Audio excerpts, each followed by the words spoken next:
Have you found that teletype yet? Still looking, 542. 10-4.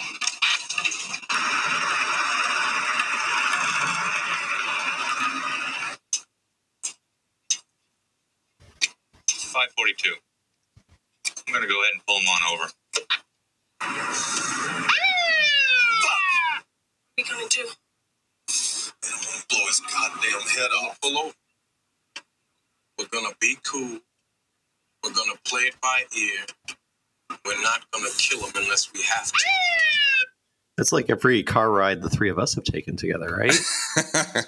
Back in the day in high school, yeah, always running from cops. Always running from those cops. Yeah. Being like, who's going to smoke him? Who's going to get him? I know. All right. Now, and Harry's just in the back saying, we're going to play it cool. Like, I'm Lila then, and you're Billy Bob Thornton. Oh, I'm definitely Billy Bob. I'm half cocked all the time, motherfucker. I'm already going on a tangent, but it made me think of the time Chris and I saw a clown on the side of the road. Oh my God, you were in the car too. That was messed up. There was a clown on the side of the road. It was it was in the morning. Like our friend Dave was picking everybody up. Sure. We hadn't really like woken up and talked to each other yet. And then we're driving down the road, all silent. And then we just see on the side of the road a full dressed clown in a purple minivan screaming into a cell phone. Just like pissed beyond belief. He probably got his gig canceled. Yeah. Like, I'd be pissed too. Right. Clowns can be angry too. They're not just supposed to be happy. Or sad. I was going to say, or sad, happy or sad. Hello, folks. Welcome to Film Trace. This is a podcast where we trace the life of a film from conception to production, all the way to release and reception. We have a special guest, folks. You heard him a little bit. Harry, coming out of Japan. Woo. How's it going in Japan these days? It's hot. It's a summer. No, but you're hot. You're hot, right? Yeah, you're making it hot. I'm big in Japan, just like Alphaville, which we're talking about today. Oh, no, that was last time. No. Alphaville. Classic. Welcome, Harry. We always love you having on the show. The last show we did was Dr. Strangelove, which was a fun one, even though I said I couldn't remember it. Now I'm remembering it. It was fun. Coming back. Yeah. We got two movies for you. Manhunt series. We are on episode 4 of Manhunt, doing the 1990s. We're doing Cure from 1997. Harry's going to act as our Japanese expert for that one. And then One False Move from 1992, a neo-noir written by and starring Billy Bob Thornton. We usually want to start with our first big one here, Cure. How do we want to start this? I guess did I pick these? I did pick both of these, didn't I? But I co-signed Cure because it was on my short list. It was on the short list. So I'd never seen Cure before. It's been cited as one of these movies that is a precursor to J-horror and kind of setting up the very atmospheric psychological horror sort of movement that we've seen. That now that I'm thinking about it, probably led to some degree to elevated horror in America in the 2010s. So wanted to check that one out as kind of a little bit of an unorthodox sort of hunter movie where the police are going after a quote unquote killer, but he's not technically killing people per se. Now, Chris, had you seen this before?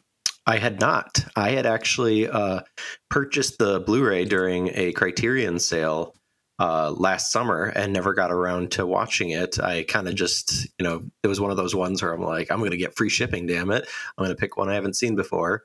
And it just sat on the shelf, and I'm glad I finally had a reason to pop it in because it's like it's a trip. It's one of those movies that just kind of like sneaks up on the like film bro discourse where it's just like all of a sudden, I think in the past few years, I probably since Criterion put it out, added it to their collection. Now, like everybody's talking about it. It's just like, oh yeah, that's a staple of the 90s. It's like, I didn't know about this movie existed until like 3 years ago. Like, yeah, I'm the same. I had no idea. I had heard of it through like the horror, nerd forums over and over again, but like it was never a huge stature. Sort of like, oh, you should check this out. Harry, have you ever seen this one before?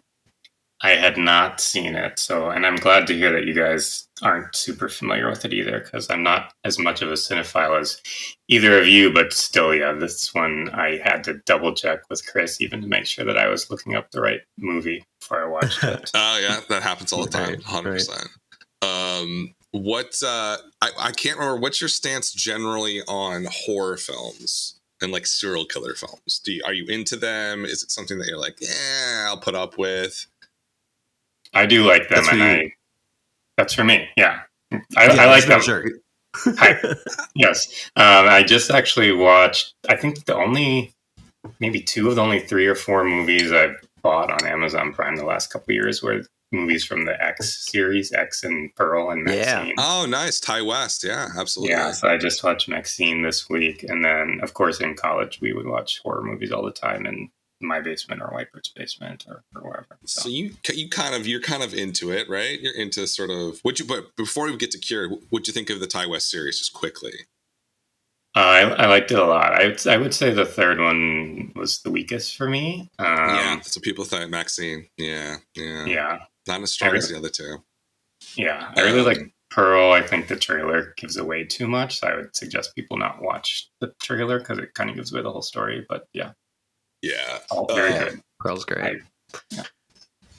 What is so like I need to get right into one of your already controversial statements, Dan, that you said there isn't a killer in this movie. There isn't a serial murderer that the detective is hunting, because this is legal precedent.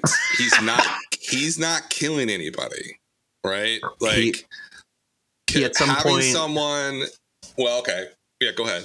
No, just like he's being charged with like when they. So maybe we should just back up a second. So we've got essentially this cat and mouse game between the detective and the person who's responsible for the killings would not happen without Miyama, right? Sure, Takabe is the detective, and he and this is another part of the unorthodoxness of Cure, which is that like the manhunt essentially is already over halfway through the film, right? Mm-hmm. Yeah. When Takabe does find Miyama and is determined to prove that he's responsible for the killings, and they hold him, not with a lot of evidence, but like it's clear that this is their guy. But technically, you're right, Dan, that he isn't the one wielding the weapon, unless you consider the lighter a weapon, or the water. Water. Yeah. But I feel like at some point they mentioned that he's essentially like assisting, right? Like I don't know what that charge would be. I'm not a lawyer, but like he's not the killer, but he is the one who's assisting in the killings, right? Maybe like a manslaughter charge, possibly. Maybe. Well, you can't get like a homicide charge. How does the law work over there in Japan, Harry? I'm sure you've been arrested a few times. Good question. It usually when they arrest someone, you're pretty much guilty. I don't know like how much evidence they need to arrest someone, but like versus the US, you're pretty much guilty unless proven innocent. So if they do arrest someone, it's like a high 90% guilty verdict. So, but gotcha. Yeah, I don't know if it's harder to arrest someone as a result of that or not.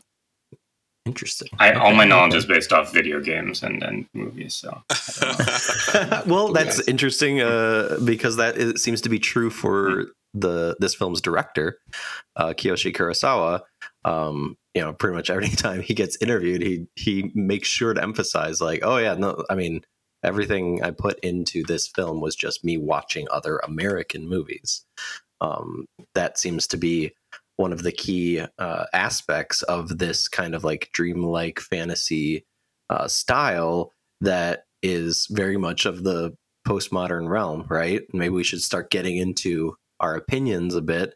Yeah, I mean, sure. I was immediately taken, like, I think that's kind of part of the point of the film is that like one of the things that Miyama is accused of is using hypnosis or mesmerism to make these people, act out these awful crimes. And similarly, like Kurosawa's kind of ambient style is very much like there's just enough of like archetype stuff going on that you can follow the plot, but otherwise it's very much just like dread, and you either get pulled in by the spell of the film, or I'd imagine you don't. And I very much was. How about you guys? Yeah, this thing is like, for me personally, immediately pulls me in, because it's just so, it's the long takes, it's like the space that he gives the shots, and it's like, it's not like, and this is why I think it was so influential. It just is not like your typical American horror film or like American true crime film, like anything like that. And you can see that from the start of the film. And so I think for me, it was sort of like immediately engaging across the board. And like the fact that like the quote unquote killer, it's not really killing people, and there's some mystery about it. Like when he's on the beach, and there's the teacher and his wife, and then later we see the teacher jump out the window. It's like this whole ambiguous sort of dream logic thing that's going on, which I just loved. I loved it. And I think it was really, it was just an awesome sort of cinematic experience in terms of engagement. Brent, what do you think? Yes, same here. Maybe not as exciting if we all agree, but yeah, I like this a lot. And just looking back at my notes, like I watched this a month ago, and I watched it in Japanese, actually, not because I was trying to be pretentious, but because Amazon Video is very bad at providing different language options in different regions. So I'm just looking at my notes, though, of what I wrote down, and it was a lot of just like the visual atmospheric stuff. Like I wrote down smacking noises, empty dryer. I like the lighting of the rooms, newspaper on food. I don't remember what that refers to, but like loud factory-like noises, cable knit sweater. So yeah, his sweater is like very prominent, and I kept on commenting on it. I was like, God, that's like a nice bulky knit sweater. Oh yeah, the guy never gets cold. What do you guys think? I mean, when I dive into the research of Kurosawa talking about some of these influences, which he clearly turns into this like dream logic ambient style that you guys are both referring to. I mean, obviously Silence of the Lambs and Seven are mentioned, also from the 90s, technically before, but like almost contemporaneous with when he's coming up with this script and going into production. What else is there in the terms of like DNA of where this movie comes from? Because he's very kind of coy about it in terms of like, he wasn't inspired by a particular thing. However, the other aspect of that, even though he adamantly denies it, is that this movie is getting made and coming out in the wake of a pretty prominent tragedy in Japan, the Tokyo gas attack of sarin released and killing 13 people by a religious cult in 95. Is it like this seems to be what sets it apart, not necessarily making it better or elevating it, but it seems almost like once you hear that connection, it's hard not to see it in every aspect of this film. Whereas Silence of the Lambs, based on a best-selling novel series, and Seven is just I forget the name of the screenwriter, but is very much just like pulpy and very much its own like fantasy world thing. But this feels incredibly strange, but also very much grounded in this idea of grief and societal on the brink of societal collapse, not unlike when we talked about Memories of Murder last week, and that being based on a particular true story that seemed to like affect the psyche of South Korea. Where is that obvious to you guys? Did you guys find that out in the research or know it in advance going into watching the movie? Here you go for it. You're going to be much more of an expert on Japanese history and culture than I am. Maybe. I did do a little research to try and seem smart.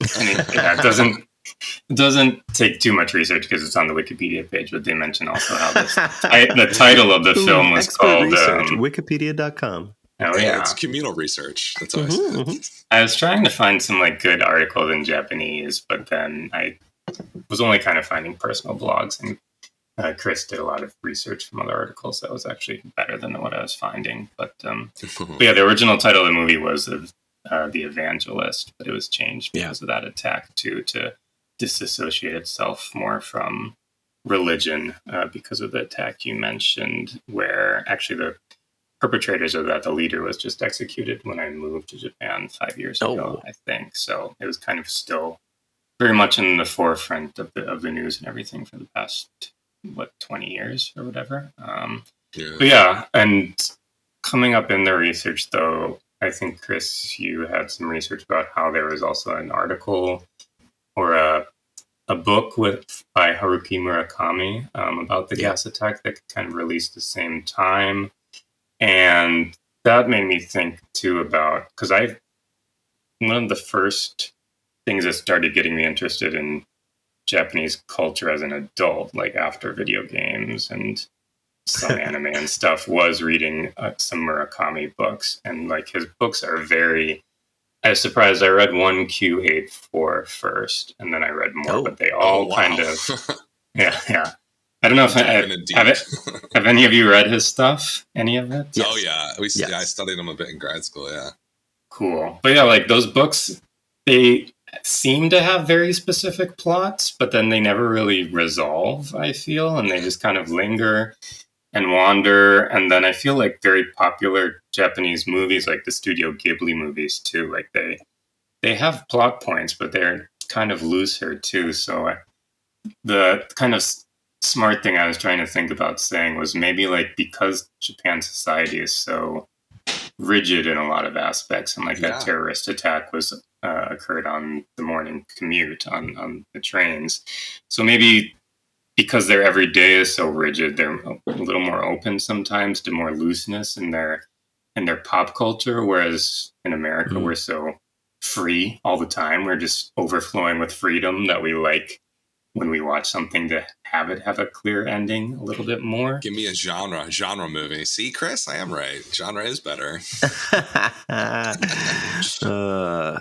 What is the, since we're on Murakami, I've read, I think, 3 of his books, and the one that felt like the most similar of those 3 to the kind of vibe that you're talking about that's here in Cure, where it's very, like, a lot more elastic in terms of plot and character.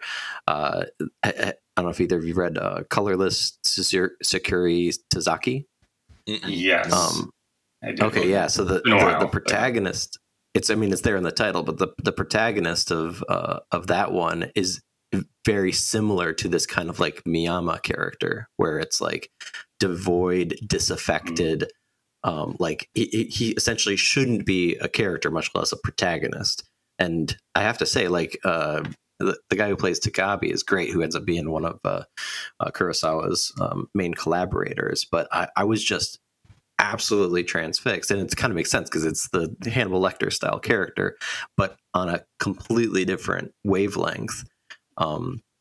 The guy who plays Miyama is just like so, like, he's so disaffected, he's so like devoid of humanity that he doesn't need more than a trickle of water or a flickering lighter to really make that kind of listlessness, ennui, as scary as like the scene where the woman's peeling off the face of her victim, right?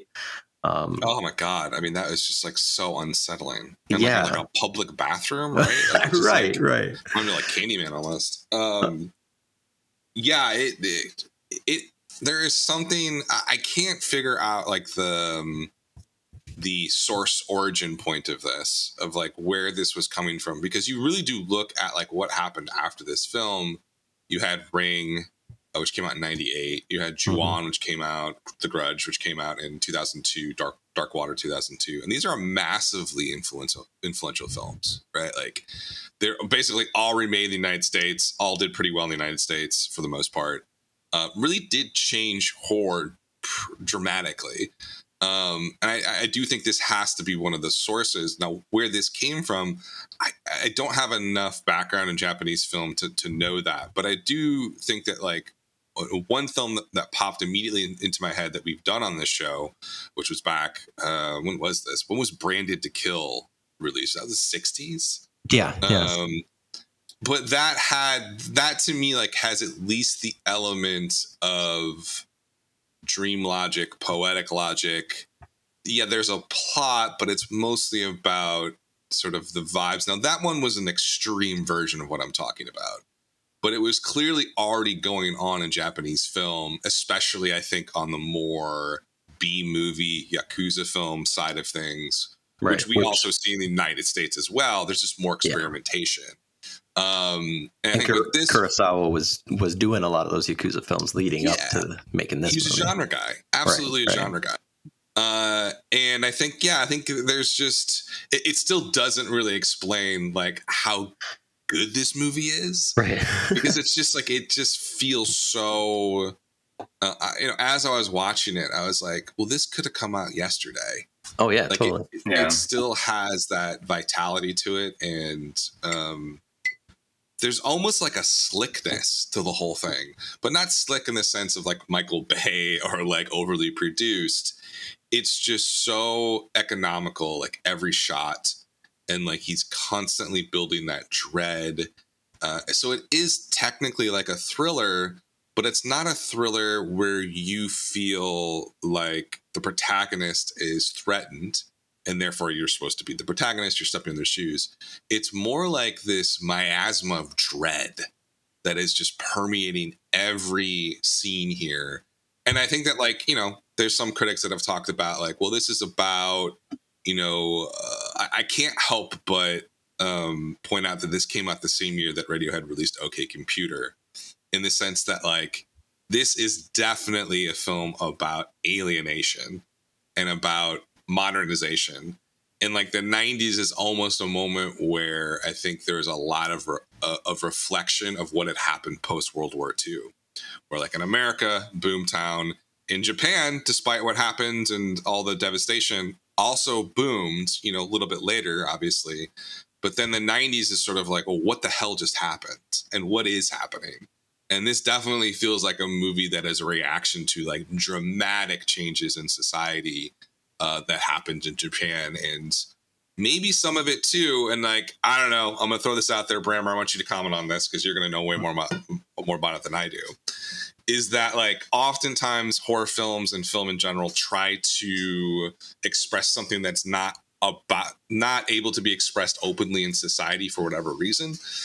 One of the things that stood out in my head here is that, like, you have a killer who is essentially convincing people, or we call tricking people into committing these heinous acts. These people are normal, everyday citizens that are committing awful atrocities against other people. I do wonder if there's some sort of reckoning here, or recognition of, like, maybe Japan's past, specifically during World War II, but even before World War II, and kind of what happened and the war crimes that were committed all throughout Asia, specifically China, that, like, hey, like, there's something that happened here that we haven't really talked about or reckoned with. We see that a lot in German art post World War II. I don't know. Bram, what do you think about that? Is that, like, am I out on a limb there making stuff up? So you're transitioning to me as someone who knows about committing atrocities? Yes, as a war criminal, as stated and you played one on TV before, at least, right? Oh, yes. No, that was just an evil treasurer, U.S. treasurer, trying to cheat the Japanese out of the exchange rate. I love that. But yeah, I was thinking, so the one Japanese long-form blog that I was trying to read today was talking about kind of what you're saying about people trying to kind of maybe cover up stuff that they can't say out loud in society. And this guy interpreted the movie as kind of like hating other people in different ways, neighbors. And like in the movie, the main detective, of course, secretly seems to want his wife to die. And obviously, like, Japan is very crowded in parts of it, and they are geographically quite close to some of their historical enemies, like Korea and China. But even more than that, I was just thinking about, like you said, like in the last 50 years, or in the years after World War II, like Japan society changed a lot, where Tokyo wasn't always like just this one big city. It was a bunch of little neighborhoods, and slowly they just all grew together and got more and more crowded. So the blog I was reading was talking about how like animals just kind of naturally gather in small groups and usually try to protect each other, and then society has grown to the point where you're next to everybody, and you can't. It just leads you to naturally like hating some of the neighbors next to you because they're naturally invading your space. So I don't know. So I don't have a reason to hate my neighbors in America? If you got a fence, good fences make great neighbors.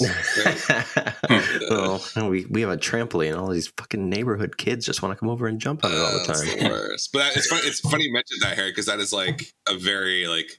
There's been tons of population studies where this is essentially comes out to be mostly true. That as you get animals, whatever, human beings, as they live closer and closer and closer, like these conflicts just start to flare up over resources, over safety, over all that sort of stuff. So there's definitely a lot of like scholarship behind increased friction amongst people as they get as they start to live on top of each other. That's another possible connection. Our guest John mentioned Summer of Sam last episode. And that's right there in the 90s too. So I do think that there's definitely a corollary perhaps in a lot of these, ultra consolidated skyscraper cities all around the world. What is so now I'm curious to look back on the legacy of this movie, because like you said, Dan, it feels like it could be released today and it's just like, oh yeah, they just shot it on film and it's set in the 90s. What is, because the thing that I struggle with, and perhaps it's because I haven't seen the originals, and especially because it feels like it was such a part of the zeitgeist in America in the 2000s, but this movie seems like still on a completely different wavelength from The Ring and The Grudge and all the other kinds of J-horror movies that would result from it. A lot of those always felt to me, and I know that like maybe finally here's something we can disagree on, but like I've never liked those movies. I've always felt like they were too thin. They were ultra reliant on jump scares, and felt way more like populist entertainment than this does. This feels more like, I think it makes sense. It came out the same year as Lost Highway in America. And it very much has that kind of similar element. I mean, Dream Logic is a staple of David Lynch's work, and that feels a lot more similar than what we would know as J-horror today, looking back 20 some years later.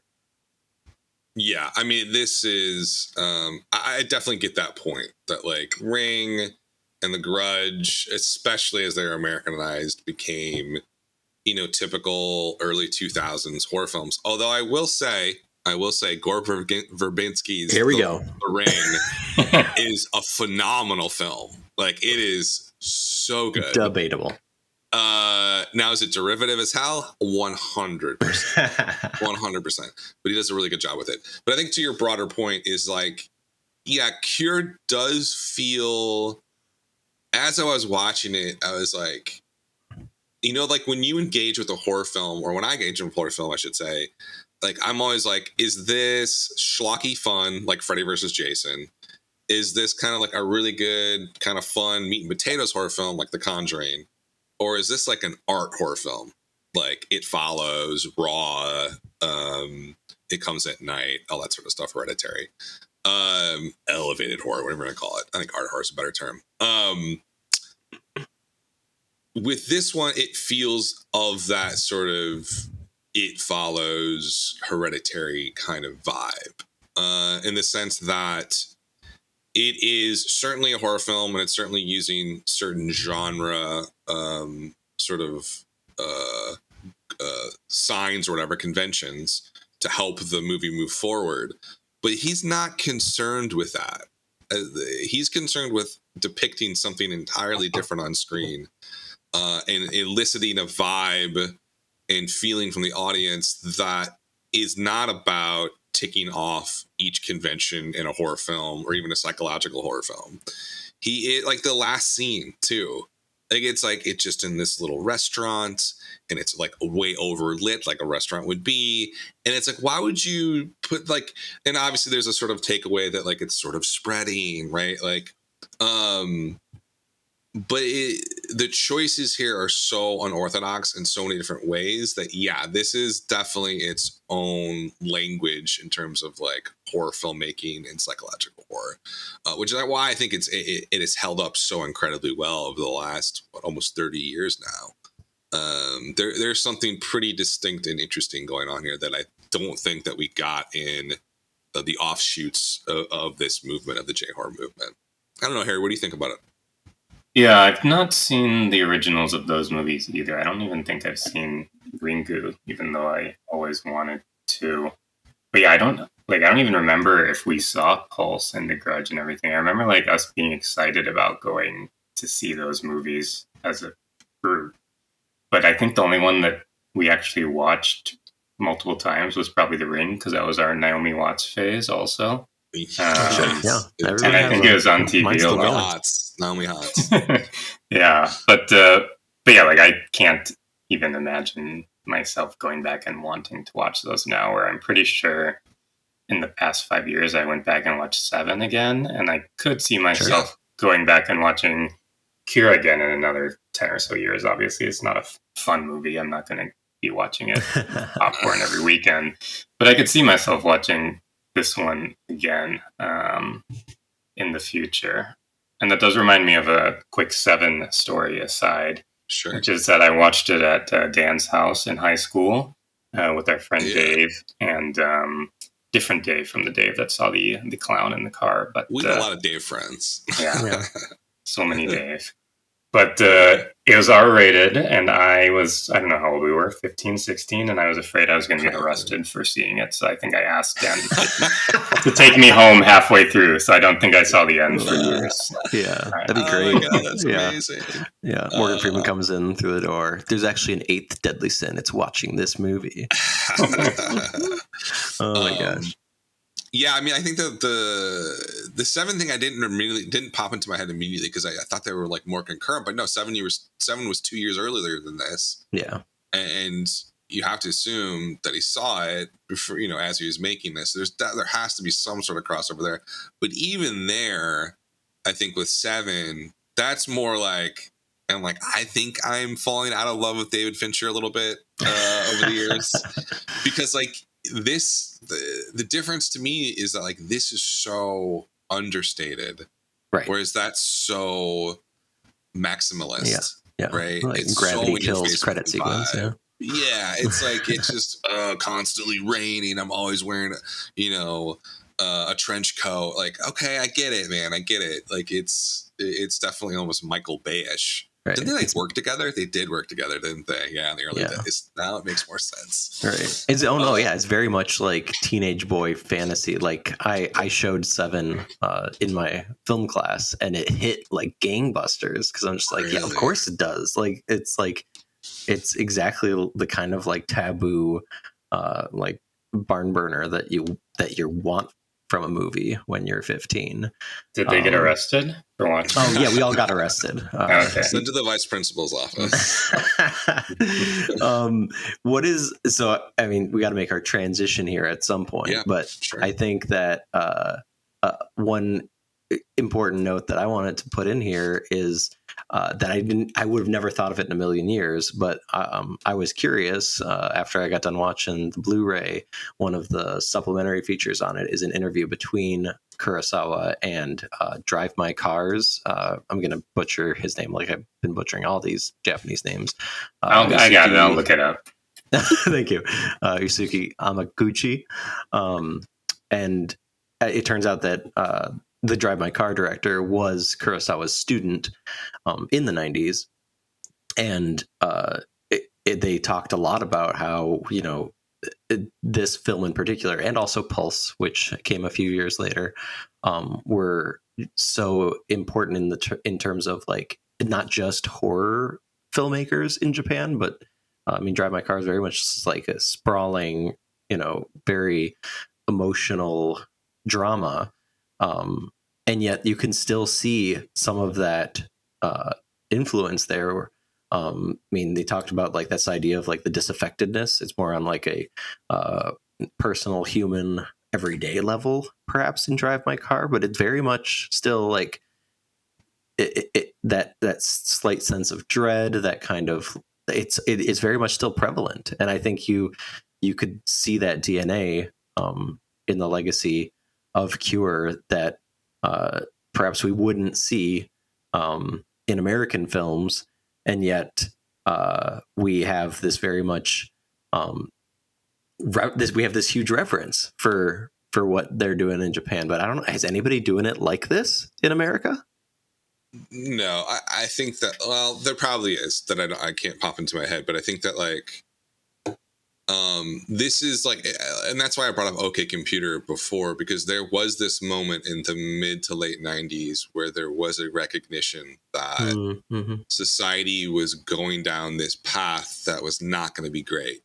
And this is before social media, before Facebook and all that sort of stuff, obviously, like a good 7 years.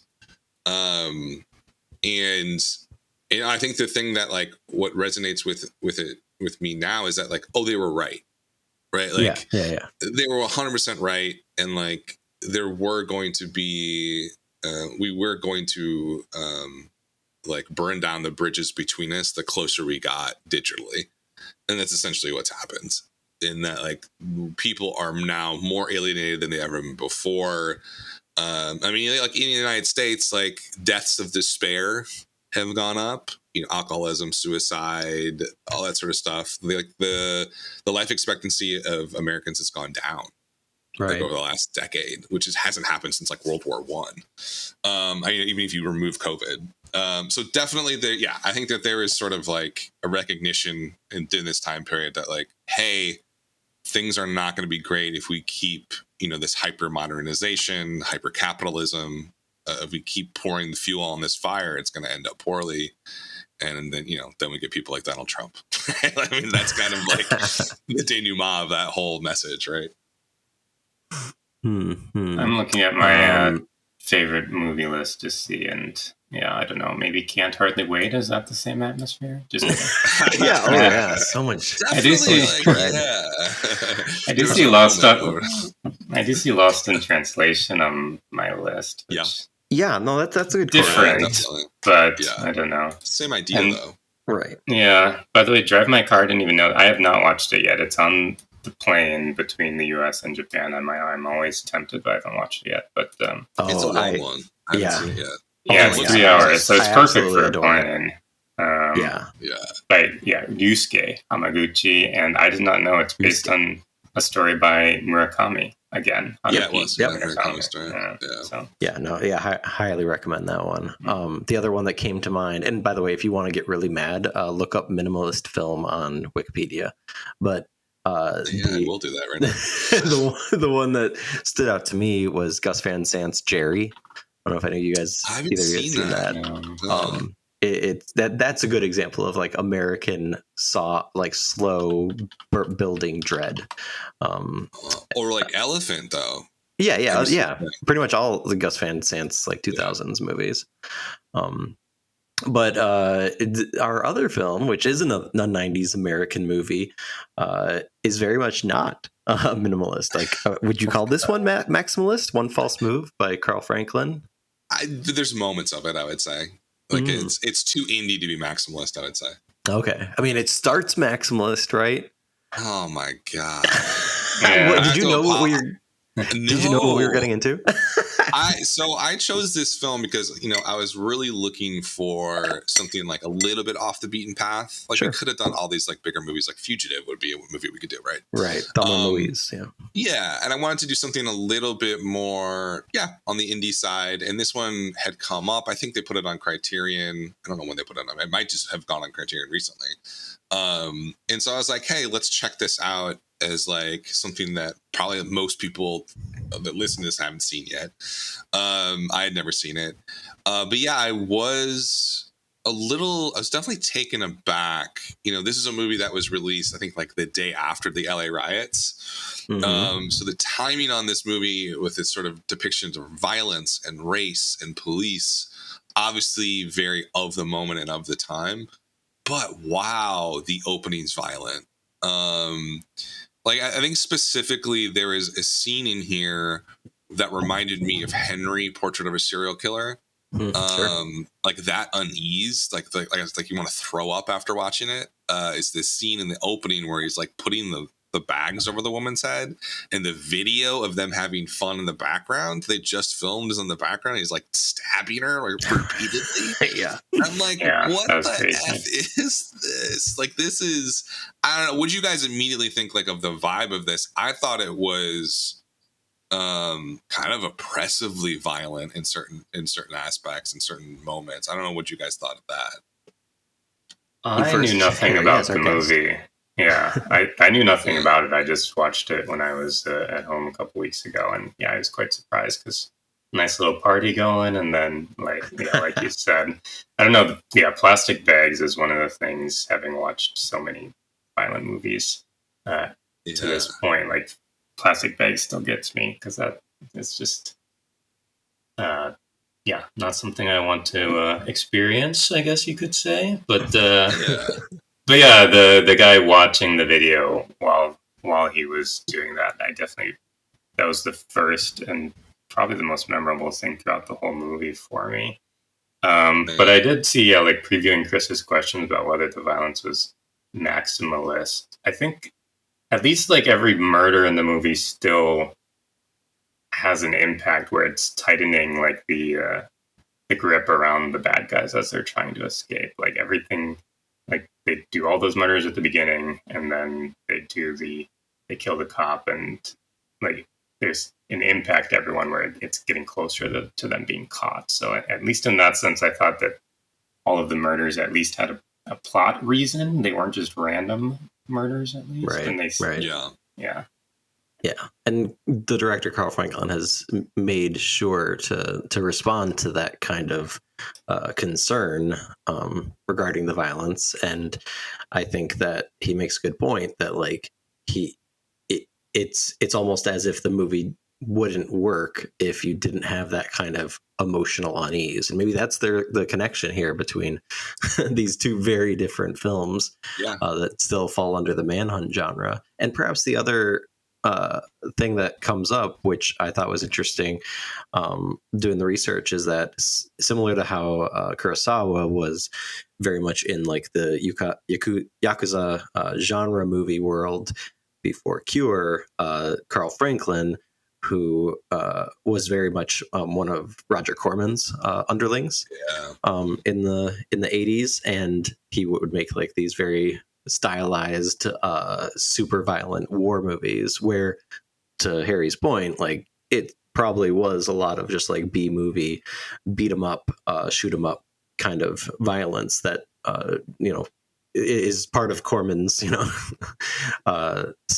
style, for better or worse. And then he makes this move to this indie film and is a gun for hire still, right? Like they're just like Billy Bob Thornton's nobody knows him, but he's got this script with his screenwriting partner, and they're looking for somebody to make it on the cheap. And it just so happens that this guy Carl Franklin has bigger things on his mind.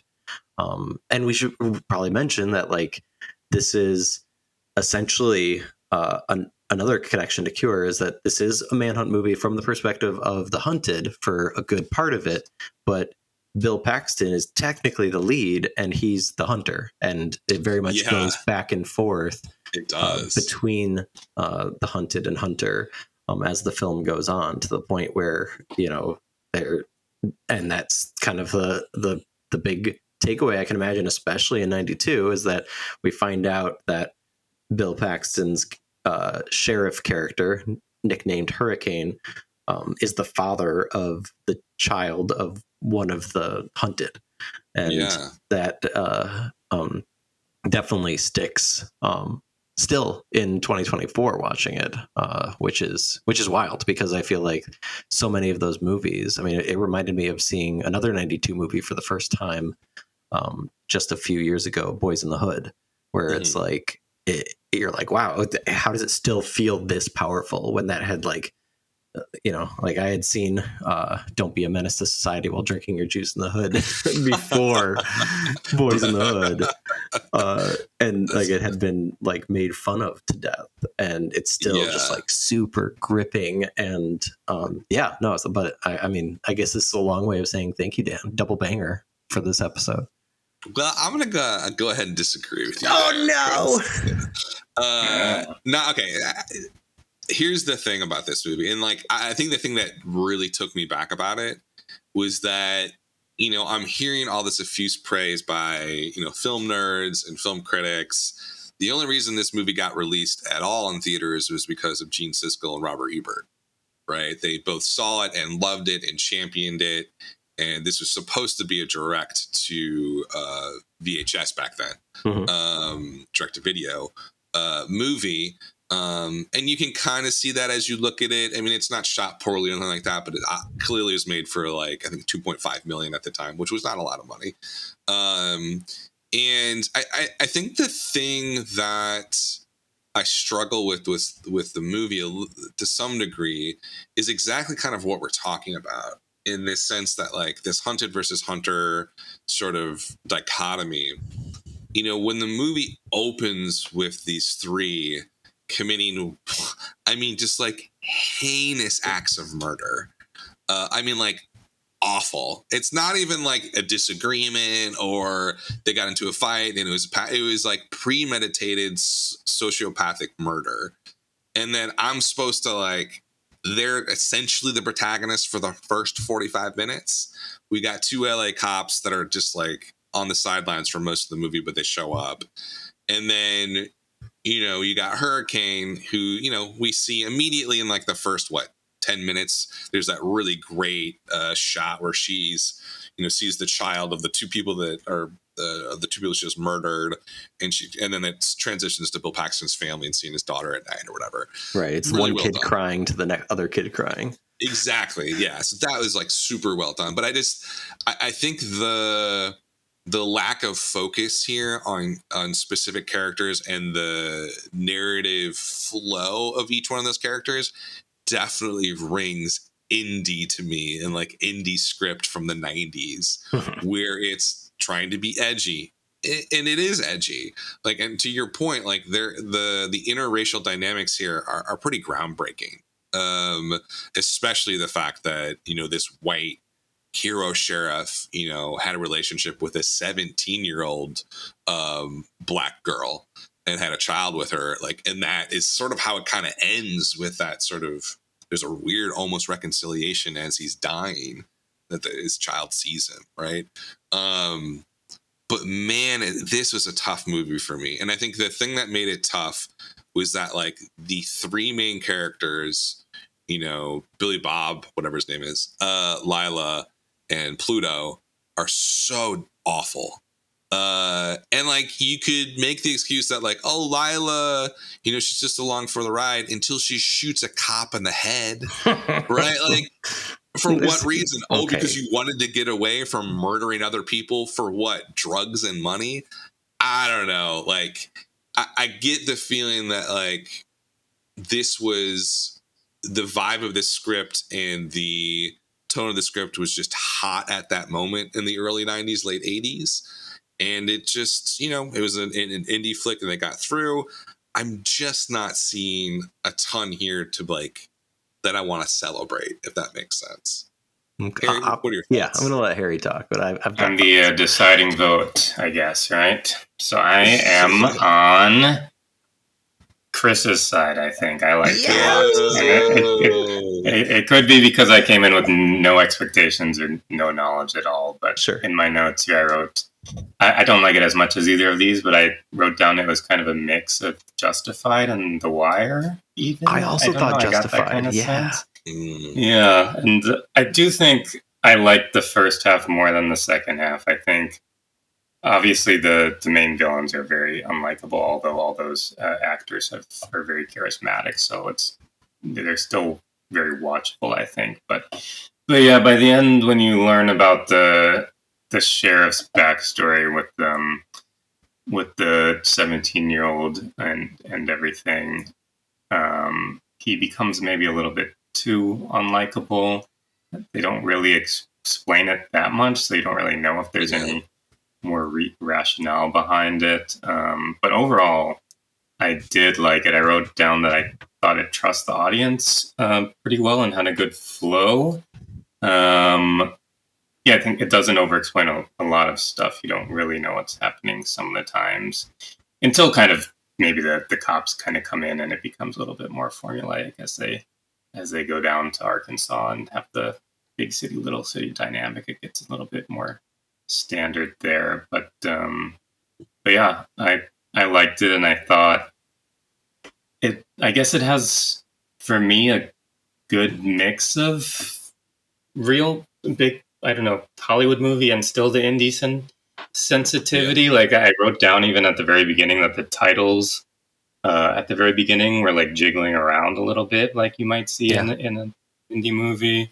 And I think the last word in the movie, I don't know if this is right but maybe it just ends with him dying and he says the word which I thought was cool and not something that you'd get away with.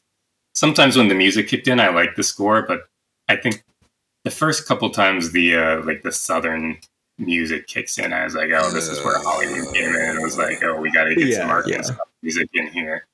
But yeah, no, overall, I had no idea what this was before I turned it on, and I enjoyed it quite a bit, I'd say. Yeah.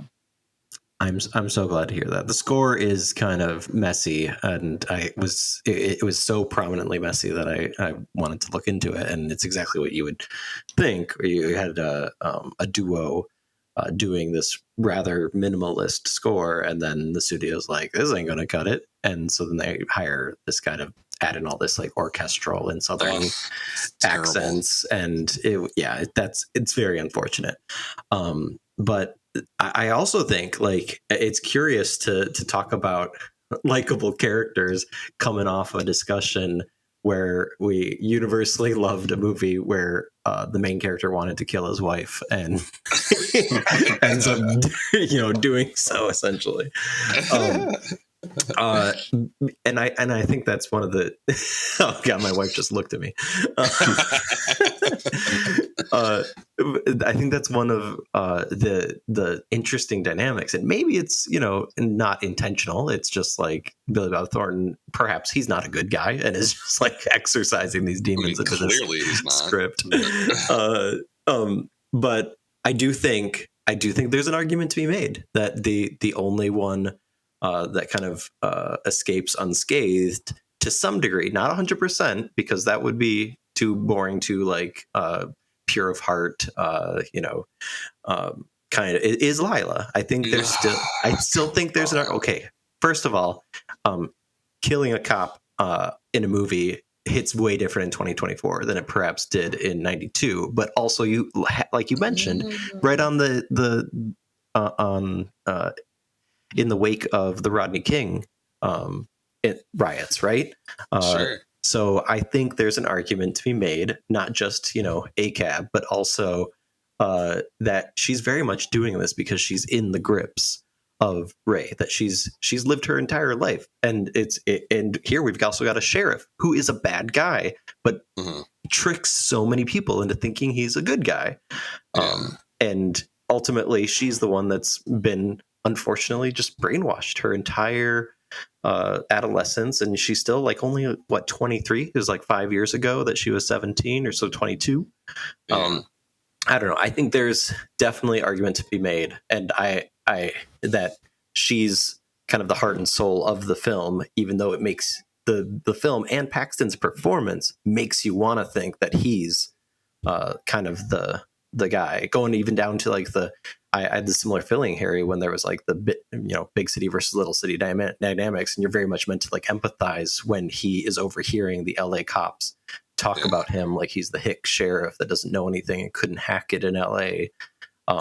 But I think it makes it a whole layer more interesting when then we find out not too much after that he's kind of despicable, that he's got like a secret black child that he isn't willing to recognize, and that his own wife doesn't know about. So I that's what sticks with me, and that's also similar to kind of like this idea of the Manhunt genre writ large, is we are constantly talking about the hunter versus the hunted. And going back to our very first episode, Dan and I had a little back and forth about like, wait, so is the hunter the killer or is the hunter the detective, right? This idea that the duality of man is one, the Venn diagram is one large circle, right?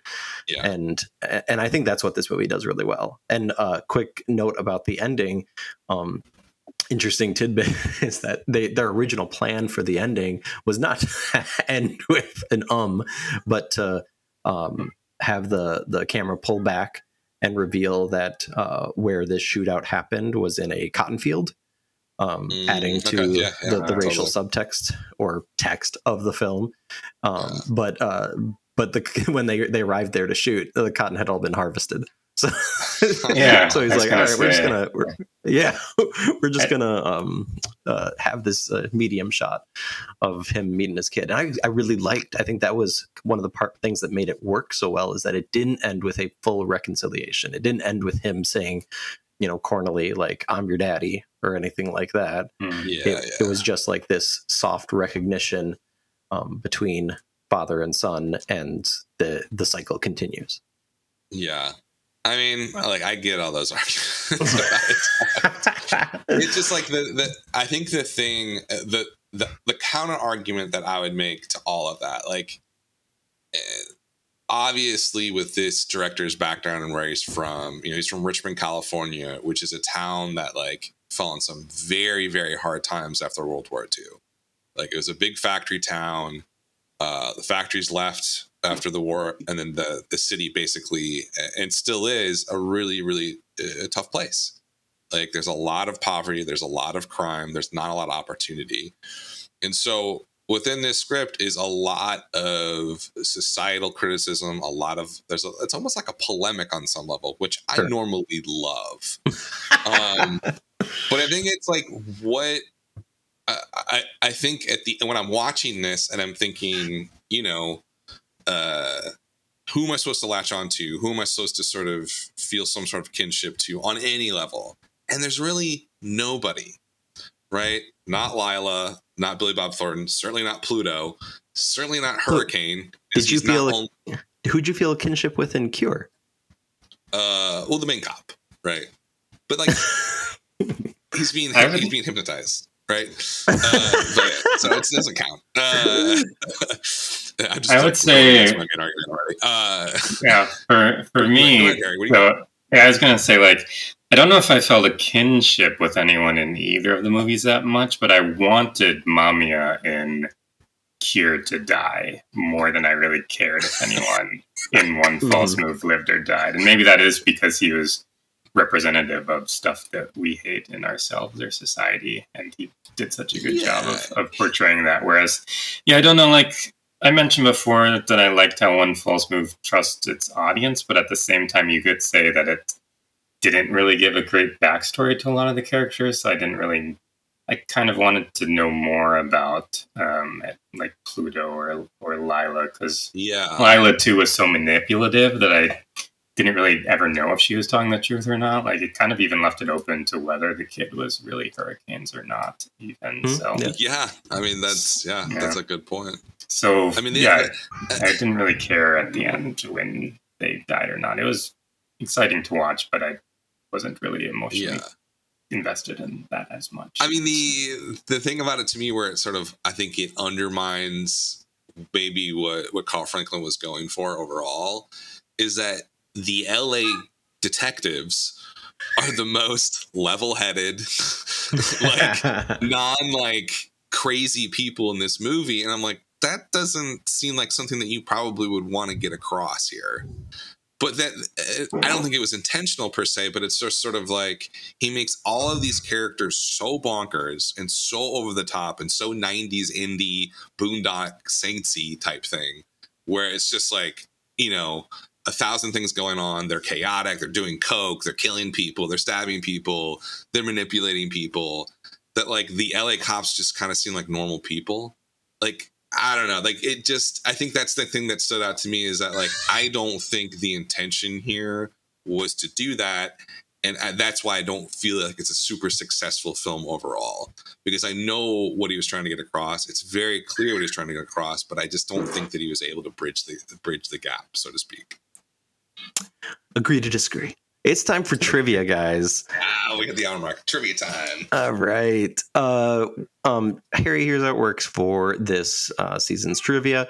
I've got 5 films, also Manhunt movies of the 90s. I tried to stay away from the big ones like The Fugitive and Thelma and Louise and Silence of the Lambs. But other than that, everything's fair game where there is a manhunt in a 90s movie. I'm only going to give you the locations, though, since we're hunting people and we're trying to find out where they are. A lot of these movies, go quickly from location to location, and the first person to guess it as I list the locations represented in the film gets the point. Best out of 5 wins. Are you ready? Let's do it. I'm ready. Okay. I saw these on the bottom of the notes and I looked away, but I think I don't know anything about 90s man. So Dan, please. Asterisks to the No, it's totally fine. I'm saying Dan, please answer. Feel free to follow along. So the number 1, we start off in London, and then we go to an Irish-owned bookshop, and then hard left turn to North Africa. And now we are back in Washington, D.C., where we'll spend most of the film. We're in Annapolis, Chesapeake Bay Bridge. Patriot Games. Yep, there you go. Let's go. Nice work, Dan. Harry, you're done. This might be brutal. I was watching Disney movies in the 90s. I was watching Jack Ryan movies over and over again. Harry, as we discussed, I was afraid I would be arrested for watching an R-rated movie. So. Give yourself a little credit, Harry. You were also watching Crossroads, so that was maybe more 2000. That was 2000, I think. Yeah, okay, fair enough. Okay, number 2. We start off in Texas at Huntsville State Penitentiary, and then we move over to the Perry household, Texas Highway, Texas Ranger Station, the Halloween section at a department store, an unfinished highway near the New Mexico border. Tyler Perry's Texas Chainsaw Massacre. I would watch that, actually. I would watch that too, actually. A little cross-genre thing. Yeah. Farm fields, and then a helicopter above the meadow to close off the film. Oh, a helicopter above the meadow to close out the film. That was all the locations? Paris, Texas? No, I've never seen that. No. This is okay. It's a lesser known 90s manhunt movie, but arguably the biggest star of the late 80s, early 90s is in it. Jean-Claude Van Damme? No, bigger than Arnold Schwarzenegger. Chuck Norris? Not an action star, a dramatic actor. Oh, I don't know. Tommy Lee Jones, Richard Gere. Okay, you're getting warmer, Harry. He won Best Actor and Director, I think, in '92. Mel Gibson? Nope, different actor director. Clint Eastwood. Different actor. We got, Yeah, we're really good at those. This guy's memory hold. He has a 2-part movie series out this year. Oh, Kevin Costner. There you go. What was the movie though that you're talking about? Yeah, Manhunt. Him and a little boy that. Oh yeah, A Perfect World. There you go, Yeah, okay. man. Oh, that was a little deep. So this one might be even trickier. This one starts off in. This is number 3. Starts off in a Seattle soup kitchen, and then to a remote cabin in the woods. And then in that cabin, they have a trophy room, but it's not the kind of trophy you'd imagine. And the rest of the film takes place in the depths of the Washington State forest. Happy Turnback, birthday switchback? to me. You're going to keep guessing switchback every episode until I get it. Oh, No. man. No. It's not Happy I Birthday think I know to me. this one though. What's that, Harry? It's not Happy Birthday to me. No, yeah, big fan of that one though. You're on the right vibe wavelength. It's very much a B movie. Does it star Danny Glover? No, it does have a black lead though, and the lead was formerly a rapper. Ice Cube. You're so close. Not Ice Cube. Ice-T. Yeah. Ice-T. You guys know the Ice-T Manhunt movie from '94? Nope. Oh my gosh, with Rutger Hauer. Oh my gosh. No, what is it? What is it? It's called Surviving the Game. No. I remember this. Yeah, I just remembered it now. Oh, yeah, okay. Yeah. Remember seeing man. the DVD box. I should have pulled for it for this episode. But Are these good? It's quite the ride. Are these good movies, Chris? Surviving the Game is. Patriot Games is. The Perfect World, not really. Not really. Not great. From what I remember. Yeah, not great. Number 4. Here's one other one that's not great, but is I think an easier guess. The UN parking garage in New York City. Peacemaker. No. And great guess though. And then Chicago is where the majority of the film takes place. Fugitive. So close. Blues Brothers, Marshals. aren't they? U.S. Marshals. Oh, Blues US Brothers. Marshals. Blues Brothers. I was going to choose as a movie, Yeah, but I just pulled back on it. Right. No, that would technically fit. Yeah. The very mid U.S. fugitive Marshals. sequel. Not good. No, it's not. It's not good. Number 5, last and not least, let's see if you can do a no-hitter. Is that the right sports analogy? No, a sweep? Perfect game? Perfect game?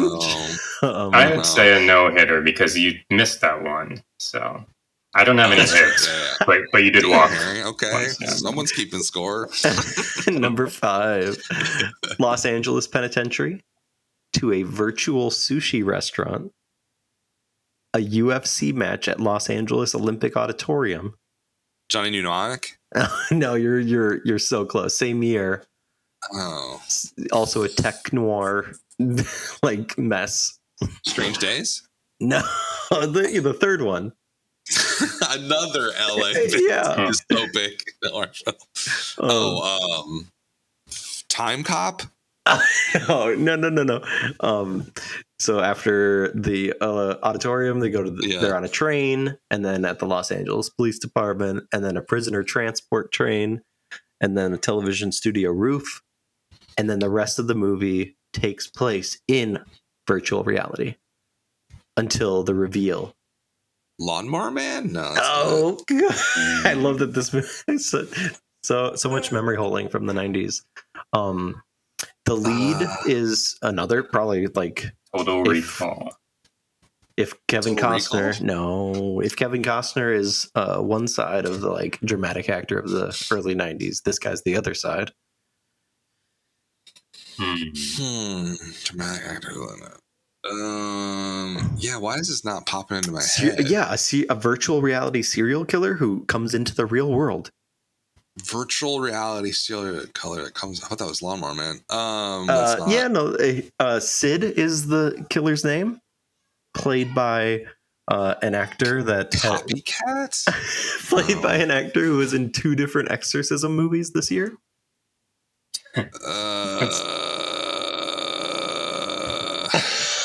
This is rough. Oh my gosh. You guys need to see Surviving the Game, and you also need to see Virtuosity.